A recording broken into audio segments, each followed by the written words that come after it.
Olá a todos, espero que estejam bem, agradecendo a Deus pela oportunidade de estarmos aqui reunidos. Levemos a nossa prece ao Pai. Pai nosso que estais no céu, santificado seja o vosso nome. Venha a nós o vosso reino, seja feita a vossa vontade, assim na terra como no céu. O pão nosso de cada dia nos dai hoje, perdoai as nossas dívidas, Senhor, assim como procuramos perdoar aos nossos devedores. Não nos deixeis cair em tentação e livrai-nos do mal. Graças a Deus e graças a Jesus. Gostaríamos de falar hoje sobre o pensamento. O assunto tem sido abordado profundamente por muitos estudiosos, com viés científico, filosófico, religioso, né? E hoje, dentro das nossas limitações, vamos abordar esse assunto de uma forma simples, desenvolvendo nossos comentários, baseado sempre no Evangelho segundo o Espiritismo e num relato lindo do Espírito Maria João de Deus, que foi a mãe de Chico. A primeira colocação que temos a fazer é que o pensamento é tudo. Somos felizes em função dos nossos pensamentos. Como Kardec coloca no Evangelho, a riqueza material é o que mais liga o homem à terra e desvia os seus pensamentos do céu, da vida futura, da felicidade verdadeira. Um desengano, né? Uma esperança perdida, uma ambição insatisfeita, uma injustiça, o orgulho ou a vaidade feridas são tormentos comuns que nos reservam a vida presente. Assim, aquele que mantém o pensamento na vida futura, lembrando que somos espíritos imortais, caminhando aí para a perfeição, né? Sem dar tanta importância às coisas do presente e da matéria, é definitivamente mais feliz. Quando o pensamento se dirige a algum ser na Terra ou na espiritualidade, de encarnado para desencarnado ou vice-versa, né? Uma corrente fluídica se estabelece de um a outro, transmitindo o pensamento como o ar transmite o som. A energia da corrente está na razão direta da energia do pensamento e da vontade. É assim que a prece é ouvida pelos espíritos onde quer que eles se encontrem. Assim que os espíritos se comunicam entre si também, né? Que nos transmitem as suas inspirações e que as relações se estabelecem à distância entre os próprios encarnados. Há pessoas que têm essa capacidade de transmissão de pensamento já. Futuramente acho que todos teremos. Por enquanto só alguns. Assim, o pensamento é uma construção sobre a qual somos responsáveis. Quando se constrói uma casa, não se toma todos os cuidados com a qualidade do material usado? Então assim devemos proceder com os nossos pensamentos, construindo-os com bons pensamentos, né? Com boas intenções, com boas ideias. E essa atitude deve ser aplicada em todos os aspectos da nossa vida. E o Evangelho é rico em lições a respeito. Então Kardec ensina no Evangelho, né? A verdadeira pureza de coração não está apenas nos atos, mas também no pensamento. Pois aquele que tem o coração puro nem sequer pensa no mal. Foi isso que Jesus quis dizer, condenando o pecado, mesmo em pensamento, porque ele é um sinal de impureza. Assim, a pessoa que nem sequer concebe o mau pensamento já realizou o progresso. Aquela que ainda tem esse pensamento, mas o repele, está em vias de realizar esse progresso.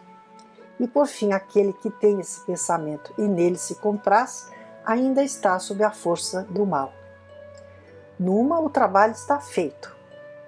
E tem muita gente que não muito, né? Mas a gente percebe às vezes pessoas que não pensam no mal nunca, né? Nas outras, está por fazer, aquela que pensa no mal e o repele, né? Então, às vezes vem o pensamento mal e a pessoa repele. Deus, que é justo, leva em conta todas essas diferenças na responsabilidade dos atos e dos pensamentos do homem. Um espírito protetor nos diz: purificai os vossos corações, elevai vosso pensamento ao alto, a fim de que os mensageiros e Deus e Jesus possam, encontrando em vós as disposições favoráveis, lançar ali as sementes do bem. Porque os espíritos, eles não se impõem, né, os bons espíritos. Se estivermos com maus pensamentos, tendo maus atos, eles se afastam, né? Então nós é que temos que deixar esse espaço, né, para que o bem nos influencie. Ou seja, como disse Divaldo Franco numa palestra, né, o pensamento como manifestação da mente do espírito é neutro. O fato é que o pensamento constrói, né? Maus pensamentos são efetivamente prejudiciais. Um pensamento de inveja e rancor, popularmente chamado de mal-olhado, né, destrói. E um pensamento de amor, ao contrário, se materializa em algo bom. Alguns chegam a curar, né? E Jesus é o nosso grande modelo nesse aspecto. A respeito do perdão das ofensas, Simeão no Evangelho nos diz, o Espírito Simeão, né?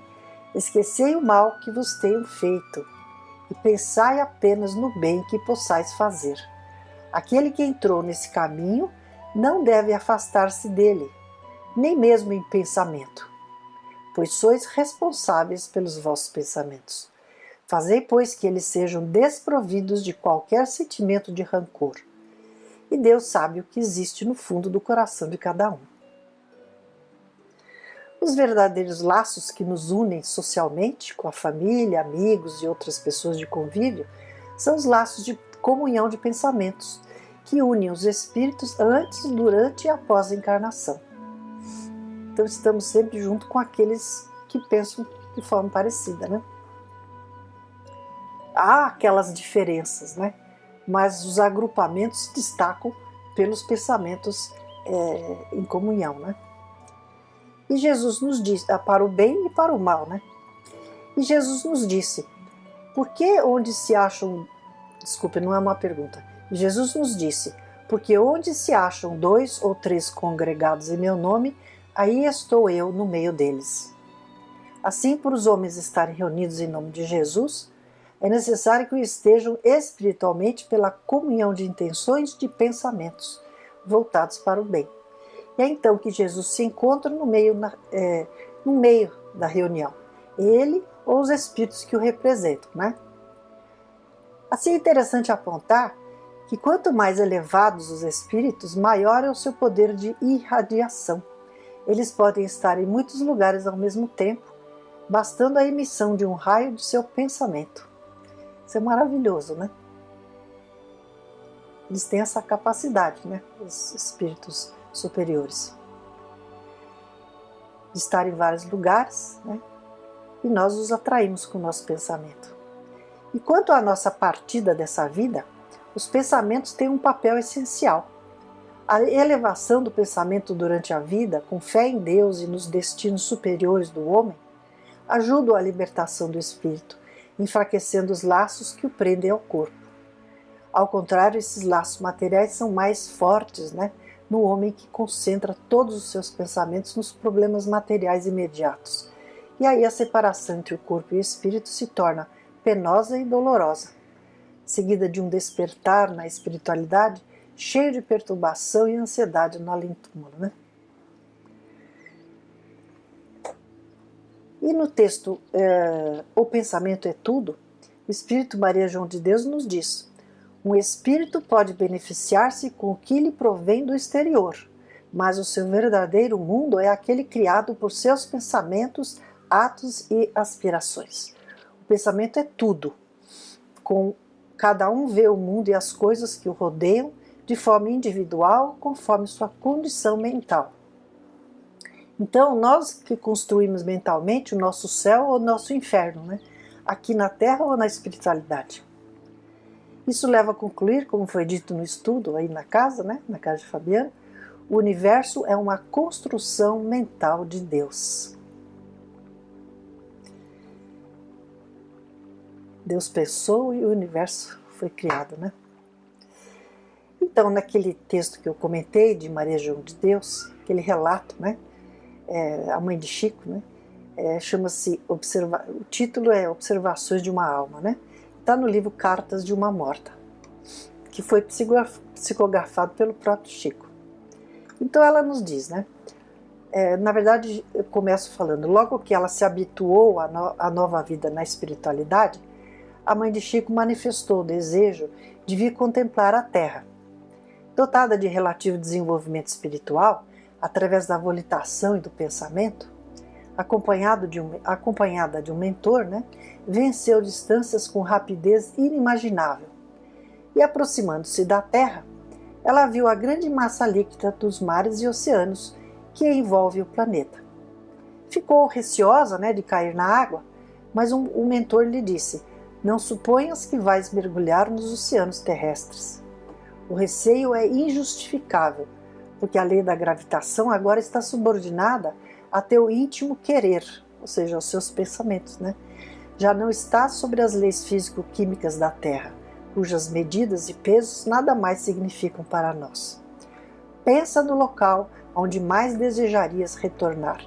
Idealiza-o na mente segundo as tuas lembranças, e a vontade te guiará ao lugar de tuas preferências. E atentando à instrução impulsionada pelo pensamento nos seres amados, que ela havia deixado no mundo, né? Repentinamente se achou entre eles na sua antiga habitação. Pela mediunidade do filho, deu-se o contato da mãe, né? Em espírito. Então o Chico é que fez a psicografia, né? Mas nesse primeiro momento houve uma conversa entre eles. Trocaram reminiscências emocionantes do seu tempo de convívio. Mas ela não poderia se permitir ficando nas lembranças, né? E ciente das modalidades da sua nova vida, voltou às regiões atmosféricas do planeta relatando o que contemplava para o Chico, né? Que foi fazendo a psicografia. Vi o que podemos, então ela diz, né? Vi o que podemos chamar de aura da Terra. A princípio um todo homogêneo numa cor uniforme. Fixando atentamente os detalhes, notei que filamentos estranhos em posição vertical se entrelaçavam nas vastidões sem se confundirem, com cores que variavam do escuro ao claro mais brilhante. Alguns se apagavam e outros se acendiam vigorosos. Aqueles filamentos, né? Esses filamentos, explicou o mentor, são os pensamentos emitidos pelos encarnados. São reflexos cheios de vida, através dos quais avaliamos as mentes que os transmitem.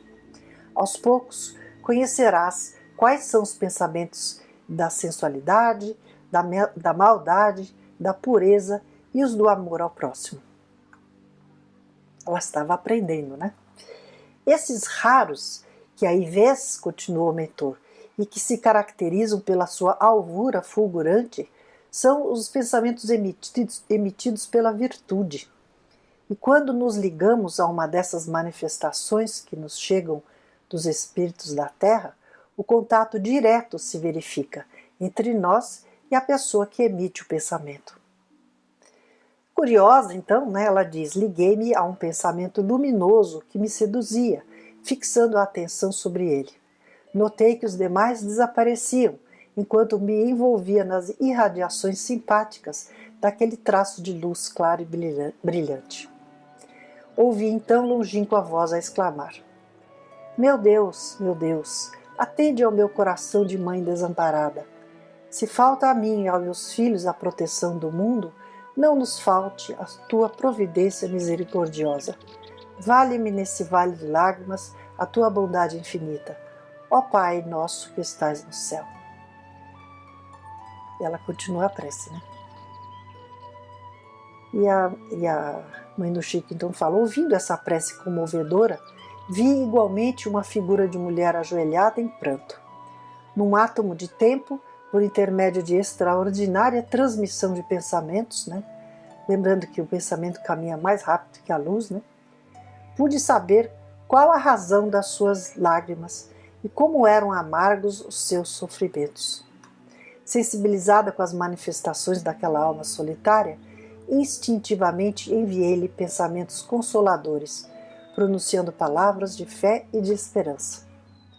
Vi-a meditar por instante com o olhar brilhante, levantando-se reconfortada para enfrentar a luta, sentindo grande alívio. Ah, como me senti feliz, disse a Maria João de Deus. Como me senti feliz em haver derramado sobre aquela alma sofredora o bálsamo do conforto. Já sabia como proceder para consolar os infortunados e os infelizes, que aceitam a sua cruz com abnegação e se elevam espiritualmente, em contraposição com os orgulhosos, que somente buscam as suas coroas que acabam apodrecidas no sepulcro. Relato maravilhoso, né? Então, que nos mantenhamos sempre vigilantes, né? Combatendo os maus pensamentos, que são reflexo das influências do mal que ainda habitam em nós, né? Que tenhamos Jesus sempre em nossas mentes e corações, com suas palavras consoladoras. Venha ensinar e consolar os pobres deserdados. Vossas almas não estão esquecidas. Eu, o divino jardineiro, as cultivo no silêncio dos vossos pensamentos. Maravilha, né? Muito obrigada, até a semana que vem.